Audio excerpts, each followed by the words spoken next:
The final summer vacation was approaching, and the teacher reminded his students that they would soon need to focus on entrance exams. But that day, the girls' attention was elsewhere. They commented that although their teacher was attractive, he sometimes said incredibly inappropriate things. The incident with Kyoko Hori was the perfect example. Seeing her down, he tried to cheer her up by saying he also liked flat-chested girls. Not exactly the best motivational advice. Hori was the type of girl who shined at school. Popular, sociable, someone boys from other schools tried to get her number, but there was something peculiar about her. She always declined her friends' invitations after class. When Toru and Ishikawa invited her to karaoke with coupons, she had to decline once again. Her friends began to speculate. Did she have a secret boyfriend? The truth was much more mundane and, in a way, more admirable. Miyamura, the other protagonist of our story, interrupted those conversations to return Hori's phone. It was a kind gesture, but the general perception of him was completely different. A gloomy guy, probably an otaku without friends, someone who went unnoticed in the classroom shadows. As soon as she got her phone back, Hori bolted out of school. The reason wasn't romantic or mysterious. She went straight home to clean, cook dinner, and pick up her younger brother Soda. Her mother worked long hours, and someone had to keep the household running. This was the Hori nobody knew, not the popular girl from school, but the responsible older sister, the little homemaker who sacrificed her social life for her family. Fate, however, had other plans. One day, Soda came home with a considerable bump from playing too hard, but he wasn't alone. A guy full of piercings had helped him and accompanied him to the door. Hori, grateful, invited him in. The guy told her about her brother, how he was polite but mischievous, and mentioned being surprised that Hori did all the household chores. It was then that she recognized him. Miyamura. The gloomy guy from school, the one everyone considered a lonely otaku, looked completely different without his glasses, with his hair down and those piercings he never showed in class. It was like discovering that two completely different people inhabited the same body. The next day, Hori couldn't process what had happened. The difference between school Miyamura and real Miyamura was abysmal. When she asked him to come back to her house, actually it was Soda who insisted on playing again with that cool guy, Miyamura confessed something vulnerable. He thought she wouldn't talk to him again after discovering his secret. But Hori understood perfectly. She was also completely different outside of school. In a way, they were two people living double lives, hiding their true faces from the world. That mutual understanding was the beginning of something special. Miyamura's visits became routine. Hori discovered more about him. His family had a bakery. He wasn't an otaku at all, and contrary to the image of the student with glasses who's intelligent, his grades were terrible. Every little detail dismantled the false impression everyone had of him. One day, while she was checking on market deals, he got too close to see. The moment became awkward, tense, charged with an electricity neither knew how to handle. Hori tried to regain her composure by mentioning that the next day, if she didn't have a council meeting, she could buy lots of cheap eggs. Of course, she had a council meeting, but Miyamura wasn't one to give up easily. He took a shortcut to get those eggs before they ran out, meeting Yuki Yoshikawa, another of Hori's friends, in the process. He arrived exhausted but victorious at Hori's house with the eggs. It was at that moment, tired but satisfied, when Hori felt something strange in her chest. She told him she didn't want anyone else to see him dressed like that, even though she knew she had no right to say that. And Miyamura, with an honesty that took her by surprise, confessed he felt exactly the same. When he saw her carefree at home, doing household chores without school masks, he felt that moment belonged only to him. "It's not that I don't like how you look at school," Miyamura said, "but I think this version of you is much prettier." They shared something no one else could see, their true faces. As time went on, both their social circles began to intertwine. At school, everyone noticed that Hori and Miyamura spent more time together. Ishikawa, direct as always, asked Miyamura if they were dating. After all, they had nothing in common. Or did they? The question hung in the air, without a clear answer. Miyamura's secret remained a constant problem. The summer heat tormented him, but he couldn't wear short sleeves because of the tattoos he hid. When Toru finally discovered the truth, instead of judging him, he simply accepted his friend as he was. Slowly, Miyamura began to realize something. For the first time in his life, he had real friends. But family drama also made its appearance. When student council documents disappeared, they blamed Hori unfairly. It was Miyamura who stepped forward. Without his glasses more intimidating than usual, he confronted President Sengoku with a headbutt that left everyone speechless. Then he handed over the papers he had found, proving that the real culprit was Ayasaki Remi. Hori had never had someone defend her like that. Hori's birthday came during spring break. Miyamura gave her a CD with current music, songs he knew she wanted to hear. It was a simple gift, but it showed how much attention he paid to her. Miyamura's life had been lonely forever. In elementary school, no one wanted to do projects with him. They called him weird. In a moment of desperation, he began making his own piercings as a way to reclaim control over something in his life. But Hori had been different from the beginning. When they did their first project together, she approached him without prejudice, treating him like a completely normal person. It was the first time in years that someone really saw him. Now, in their third year, when they formed groups for a project, his friends gathered at his side as if it were the most natural thing in the world. Miyamura was no longer alone. Toru, Ishikawa, Sengoku, they all accepted him. Even when Ishikawa called him by his first name for the first time, he felt he finally belonged somewhere. But with Hori, things were different, more complex. One day, Remi asked Hori directly if she was dating Miyamura. Because she found him attractive, Hori said they weren't dating, but when Remi suggested asking him out, something inside Hori exploded. "I'm not going to give him to you. Miyamura is mine." The words came out before she could stop them, and although she immediately regretted it, she knew they were true. The tension between them grew until it finally exploded. One night, watching horror movies at home, with Miyamura terrified as always, Hori confronted him. She asked if he had really said he didn't think they were compatible, that she was just being nice to him. Miyamura tried to explain. Everyone considered him gloomy and boring. He didn't want to ruin Hori's reputation by being seen with him. Hori almost cried in frustration. Why did he think she would care about that? She warned him never to say something like that again, and ordered him not to stop coming to her house. Something had definitely changed between them. Shortly after, Hori's mother asked about the name of the boy who visited their house so much. Hori realized with horror that she only knew his last name. She spent days trying to find out his first name, spying on him, trying to hear others call him, until she finally gave up and simply asked him. "Izumi," he told her, writing it on a paper. Izumi Miyamura.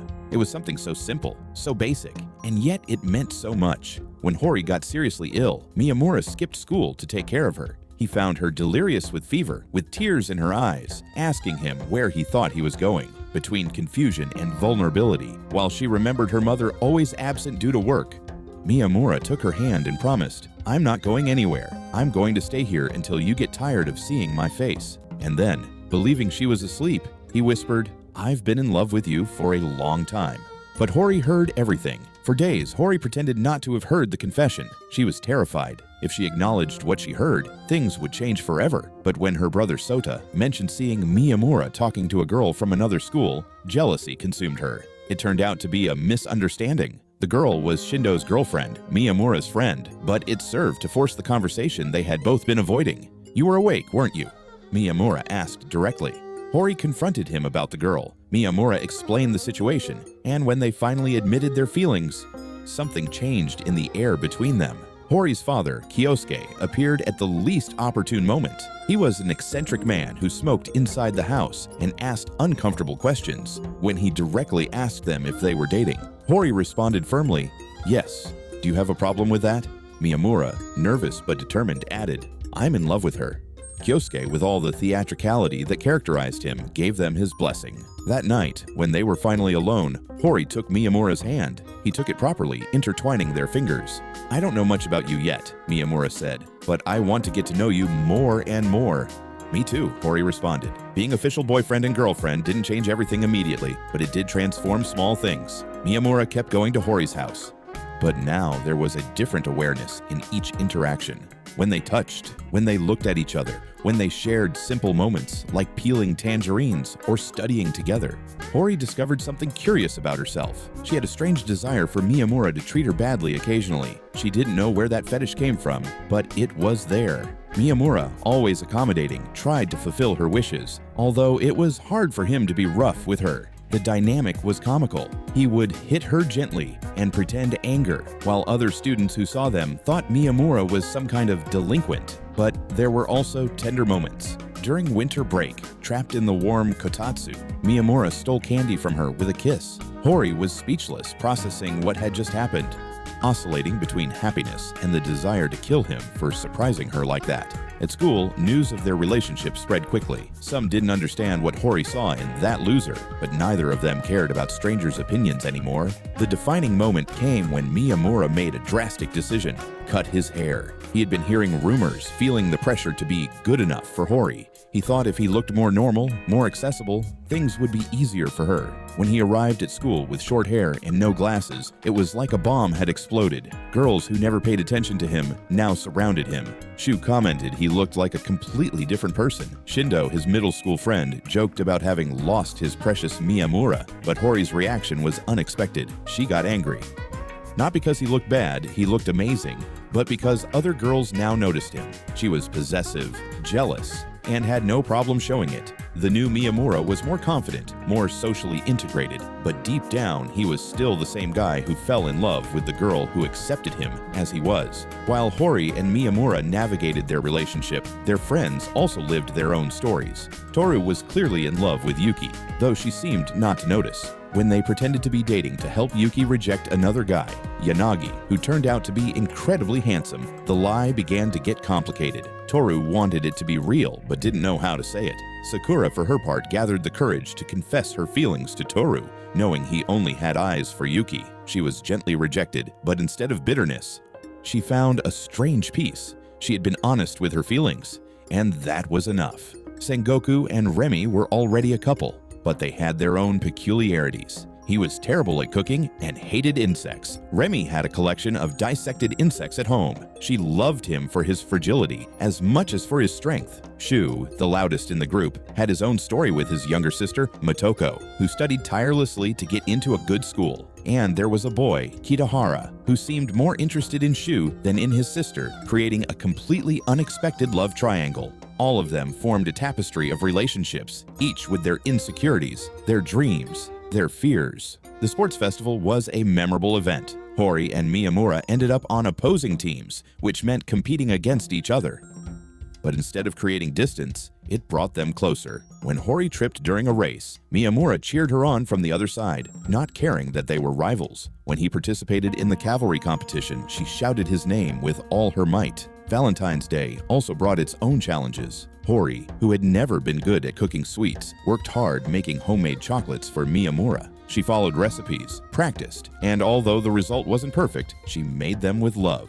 Miyamura, for his part, prepared a complete cake from his family's bakery. When they exchanged gifts, both were nervous, worried the other wouldn't appreciate the effort. But of course, they both loved it. Honoka, Miyamura's shy neighbor who had developed a friendship with Hori, also participated in the exchange, asking Miyamura what colors Hori would like for her gift ribbon. It was sweet to see how the circle of affection expanded. Not everything was happiness and celebrations. Miyamura's past occasionally returned to haunt him. He ran into Tanihara, an old classmate who had been part of his tormented time in elementary school. Miyamura had been unfairly blamed for the death of some rabbits the class cared for. Tanihara forgot to feed them during vacation and blamed him.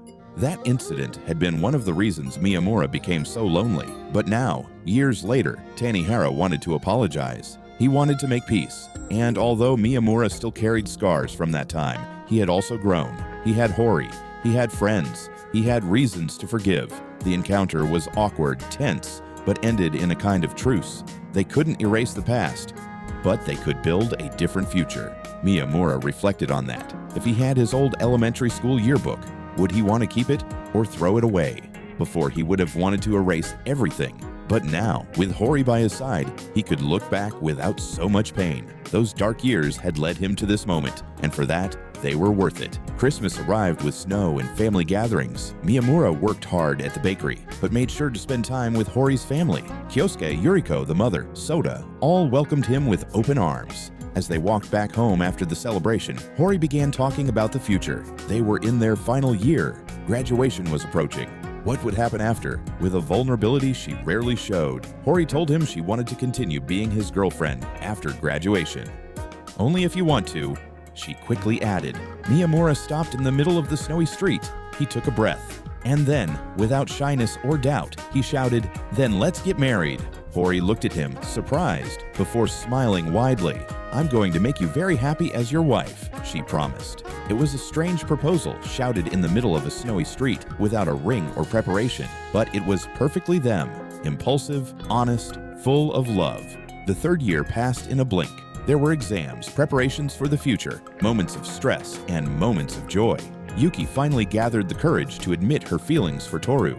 After months of pretending, doubting, hiding behind excuses, she simply told him the truth, and Toru, who had waited so long, responded by taking her hand. Yanagi overcame his shyness and became closer to the group. Shu remained the life of the party. Sengoku and Remi continued their stable relationship. Sakura found peace in her studies and friendships. And Miyamura reflected on something. What if that incident with Soda had never happened? What if he had never met Hori that way? Maybe their group of friends would never have formed. Maybe he would have remained alone until the end. But Hori had a different perspective.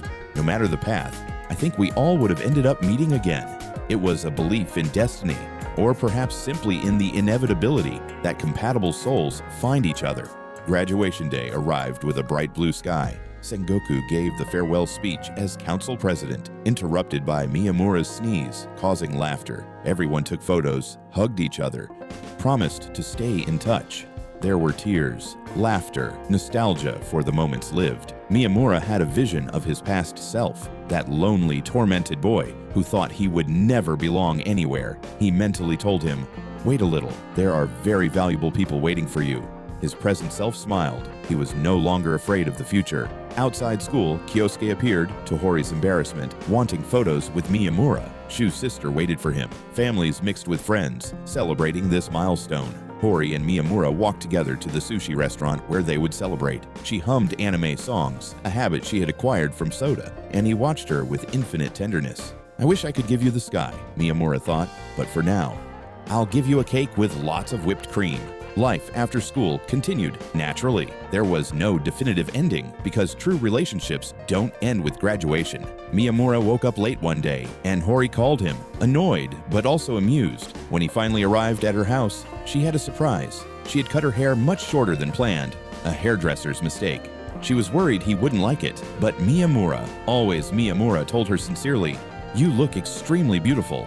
And then, on impulse, he also cut his hair drastically. When Kyosuke saw them together, he joked, "Are you breaking up? You look like a married couple." But they weren't going to break up. Quite the opposite. Miyamura reflected, "With her, I'm always living new experiences." And, Hori thought, "Thank you for showing me such an amazing world."